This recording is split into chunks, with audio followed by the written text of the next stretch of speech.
हे guys WhatsApp.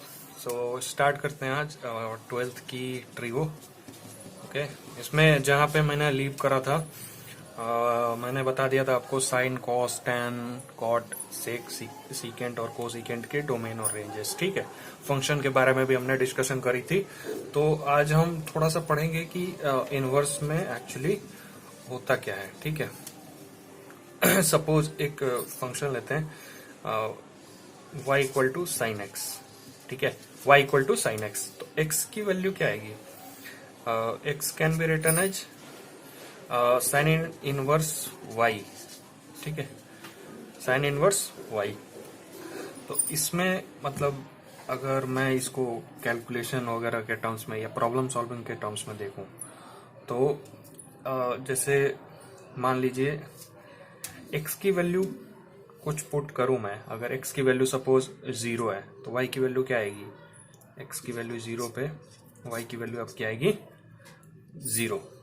ठीक, पाई पे भी 0, पाई बाई 2 पे x की वैल्यू पाई बाई 2 पे y की वैल्यू 1। तो सिमिलरली इनवर्स में हम x कैसे कैलकुलेट करते हैं? देखिए जैसे इसमें y की वैल्यू पुट करेंगे। ठीक है, तो बेसिकली आप देख रहे होंगे कि x की जगह y हो रहा है और y की जगह x हो रहा है। ठीक है, इसमें हम x की वैल्यू पुट कर रहे हैं, y निकाल रहे हैं। इसमें क्या करेंगे? y की वैल्यू पुट करेंगे, x निकालेंगे। ठीक है, तो ये फर्क है थोड़ा सा कि मतलब जो चीजें हम पहले x के लिए करते थे अब y के लिए करेंगे। ठीक, अब y की वैल्यू सपोज 0 पुट कीजिए तो साइन इनवर्स 0। ठीक है, साइन इनवर्स 0 क्या आएगा? साइन इनवर्स 0 पे क्या होता है? 0। ठीक है, y की वैल्यू 0 पुट करो, साइन इनवर्स 0 पे 0। y की वैल्यू पाई बाई 2 पुट कीजिए। जब हमने x की वैल्यू पाई बाई 2 पुट की थी तो y क्या आया था? हमारा 1 आया था। ठीक है, जब हमने x की वैल्यू क्या पुट की थी? पाई बाई 2 पुट की थी तो y क्या आया था? 1 आया था। अब सपोज मैं y की वैल्यू 1 पुट करता हूँ, सपोज y की वैल्यू 1 पुट करता हूँ। ओके, अब y की वैल्यू अगर मैं 1 पुट कर रहा हूँ, यहाँ पे y की वैल्यू 1 पुट कर रहा हूँ तो x की वैल्यू क्या मिलेगी मुझे? यहाँ से पाई बाई 2 मिलेगी। ठीक, सपोज मैं y की वैल्यू 1 बाई 2 पुट कर रहा हूँ, साइन इनवर्स 1 बाई 2। यहाँ पे देखिए, यहाँ पे समझिए, अगर x की वैल्यू 30 डिग्री हो, ठीक है, पाई बाई 6 हो, तो y की वैल्यू क्या आएगी? y की वैल्यू क्या आएगी? 1 बाई 2। तो x y की वैल्यू यहाँ पे अगर मैं 1 बाई 2 पुट करूँ, ठीक है, 1 बाई 2, तो x की वैल्यू क्या आएगी मुझे? यहाँ पे x की वैल्यू क्या मिलेगी? 5 बाई 6। ठीक है, आप समझ गए होंगे। ठीक, मेरा मतलब क्या है बताने का। ठीक, अब नेक्स्ट देखते हैं। ठीक है, इसमें जैसे मान लीजिए आपको ग्राफ प्लॉट करना है तो साइन इनवर्स एक्स का ग्राफ ऐसा कुछ होता है। ठीक है, क्लैरिटी के साथ देखिए, ये हो गया आपका साइन, हमारा ऐसा था ना,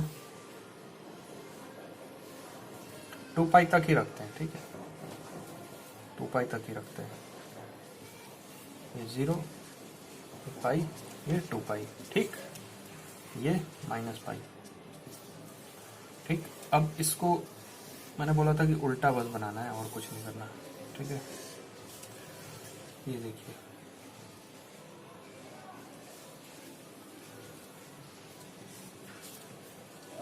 थोड़ा सा देखते हैं। ठीक है, पाई बाई 2 पे y की, यहाँ पे देखिए x equal to sine inverse y है। ठीक है, इसको प्लॉट करना है मुझे। अब y की वैल्यू पाई बाई 2 जब है, ठीक है, तो x क्या आएगा मेरा? x आएगा 1। ठीक, ये आ गया 1। ठीक, ऐसा कुछ आपका बनेगा। बेसिकली इस ग्राफ का y इक्वल टू x, इस लाइन के अलोंग मिरर इमेज ले लोगे, y इक्वल टू x के अलोंग अगर आप मिरर इमेज लोगे तो आपका ये बन जाता है ऐसा कुछ, यहीं पे ऐसा कुछ साइन इनवर्स एक्स का ग्राफ। ओके, पूछता नहीं है बट आपको पता होना चाहिए। ठीक है, अब आते हैं कॉस इनवर्स एक्स का।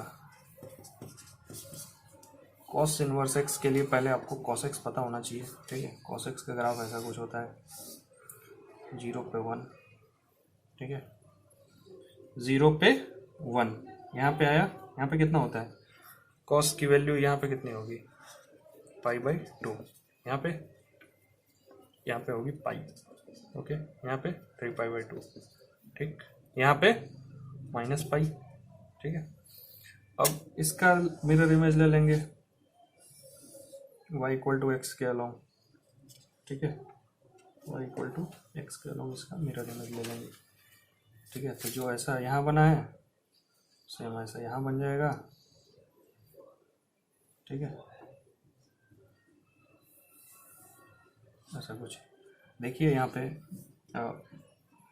अगर मैं x equal to cos inverse y रखता हूँ, ठीक है, ये हो गया x, ये हो गया y, ठीक है।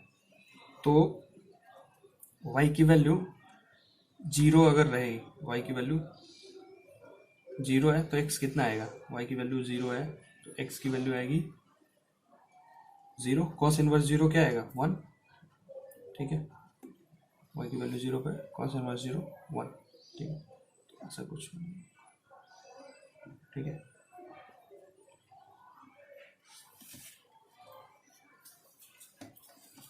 कुछ नहीं है, just you are rotating the axis, that's it, ठीक है।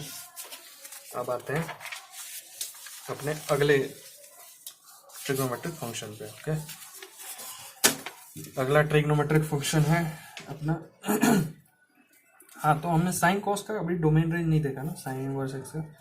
साइन इनवर्स एक्स में किसी भी फंक्शन का बेसिकली इनवर्स निकालने के लिए उस फंक्शन का 1 1 1 2 होना जरूरी है, ठीक है, 1 1 1 2 होना जरूरी है, ठीक है। 1 1 1 2 फंक्शन होगा तभी उसका इनवर्स निकलेगा। तो साइन इनवर्स एक पर्टिकुलर रेंज में ही मतलब डिफाइन होती है, ठीक है। जैसे मान लो हर पॉइंट के लिए यहाँ पे अगर देखें तो इस एरिया में साइन आपका 1 1 1 2 है, ठीक है। तो हर एक मतलब किसी भी रेंज में हो सकता है, बट कुछ पर्टिकुलर रेंजेस में भी लेते हैं जैसे, ठीक है। तो उसी रेंज के लिए उस पर्टिकुलर रेंज में जिसमें आपका ये 1 1 1 2 होता है, ऐसे कई सारे आपको रेंजेस मिल जाएंगे, -π/2 से π/2, ठीक है, इस टाइप के, -3 π/2 से -π/2, ऐसे करके बहुत सारे रेंजेस मिल जाएंगे, π/2 से 3 π/2, ठीक है।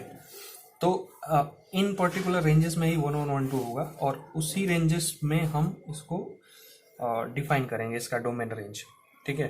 तो एक पर्टिकुलर रेंज को, जैसे कोई एक पर्टिकुलर रेंज होता है, ठीक है, उसको ही हम बोलते हैं प्रिंसिपल ब्रांच, ठीक है।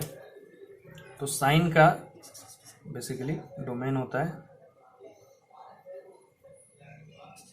-1 to 1, ठीक है, और रेंज होगा -π/2 से π/2, ठीक है। Where are is function such that, ठीक है, -1 से 1, -π/2 से π/2, ठीक है। और कॉस इनवर्स एक्स का होगा -1 से 1 और 0 से पाई, ठीक है। इसका प्रिंसिपल ब्रांच बोला जाता है, प्रिंसिपल ब्रांच, ठीक है। और 0 से पाई को इसका कॉस का प्रिंसिपल ब्रांच, ठीक। अब tan इनवर्स एक्स की बात करते हैं, ठीक है। tan इनवर्स एक्स, tan का ग्राफ आपने देखा होगा, ठीक है। tan हमें पता है कि 0 पे 0 होता है और π/2 पे नॉट डिफाइंड होता है, ठीक, ऐसा कुछ होता है, यही होता है tan का ग्राफ, ठीक है।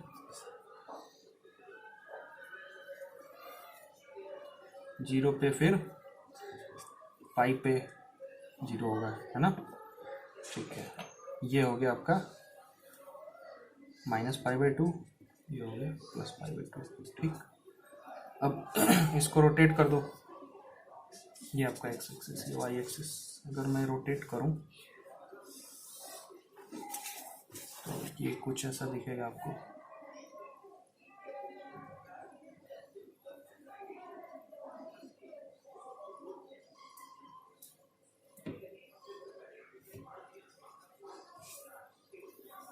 देखिए यहाँ पे इसको मतलब चेक करने का तरीका क्या है, चेक करके देखते हैं कि सही बनाया नहीं बनाया, ठीक है। x equal to tan inverse y, x equal to tan inverse y, ठीक है। अब y की वैल्यू अगर 0 है मेरे पास, y की वैल्यू मैं 0 रखता हूँ, तो tan क्या आएगा, tan इनवर्स 0 0, तो x की वैल्यू आ गई 0 और y की 0, ठीक है। y की वैल्यू मैं रखता हूँ π/2, y की वैल्यू क्या रखता हूँ π/2, π/2 पे नॉट डिफाइंड, -π/2 पे नॉट डिफाइंड, तो हमारा ग्राफ सही है, ठीक है। ये हो गया आपका π/2, -π/2, ठीक। ऐसे ही रिपीट करेगा ये अपने आप को, ठीक है। तो tan का होता है बेसिकली, ठीक है, r उसका डोमेन होता है और -π/2 टू π/2 आपका इसका प्रिंसिपल ब्रांच होगा, यानी कि रेंज होगा। मतलब रेंज और भी हो सकते हैं बहुत सारे, बट हम प्रिंसिपल ब्रांच को कंसीडर करते हैं, ठीक है।